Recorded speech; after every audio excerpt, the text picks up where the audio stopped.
Wanawake wanaofanya mazoezi magumu, makali, lakini pia wanawake ambao wanaandamwa na msongo wa mawazo, pengine woga na changamoto mbalimbali ambazo huwa zinaathiri moja kwa moja saikolojia zao, wana hatari kubwa sana ya kuangukia kwenye utasa.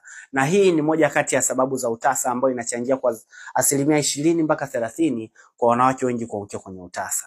Inaitwa hypothalamic dysfunction.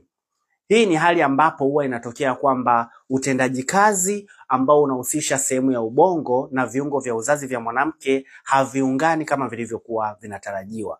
Swala la mwanamke kupata uzazi huwa linaanzia kwenye sehemu ya kichwa ambapo huwa inaitwa hypothalamus. Ni tezi ndogo ambayo yenyewe huwa inatoa kemikali ama hormones ambazo huwa inaitwa gonadotropin releasing hormone. Hii hormone huwa inaenda kuchochea utengenezaji wa hormone ambazo zitaenda kusababisha upevushaji wa mayai. Kwa hiyo zile hormone, gonadotropin releasing hormone, ikitolewa huwa inaenda kwenye kizazi, inaenda kwenye mayai specifically. Kwa hiyo itachochea utengenezaji wa follicle na luteinizing hormone. Sasa hizi hormone ndio huwa zinahusika kwenye kupevusha yai. Kwa hiyo ikitokea kwamba huyu mwanamke swala la yeye kuwa na msongo wa mawazo, swala la yeye kuwa na mazoezi makali, kwa wanawake wenye uzito mkubwa na wanawake wenye uzito mdogo, wote wapo kwenye hatari ya kuangukia kwenye hili swala.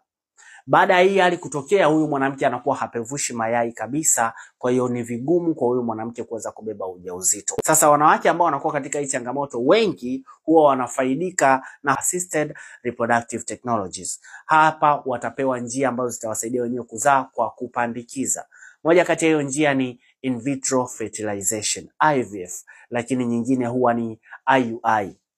Hizi ni njia ambazo zitamsaidia huyu mwanamke. Kwanza atapewa hormone ambazo zitamsaidia yeye kupevusha mayai, lakini pia ili kuhakikisha mayai machache yanayopevushwa yanaleta matunda na kusababisha mtoto, yale mayai yanayopevushwa yatapelekwa maabara. Yakipelekwa maabara basi yataunganishwa na mbegu za mwanaume na kijusi kitakachopatikana basi kitaingizwa kwenye mji wa mimba, huyu mwanamke ataweza kubeba ujauzito. Ufanisi wa hizi njia za kumsaidia huyu mwanamke ambaye anaweza akawa na hizi changamoto huwa inategemeana na vitu vifuatavyo. Cha kwanza, mwanamke ambaye anaweza akawa na umri mkubwa, mwanamke ambaye anaweza akawa na miaka 35 na kuendelea, ufanisi huo unapungua mpaka 30%, kuanzia 20% mpaka 30%.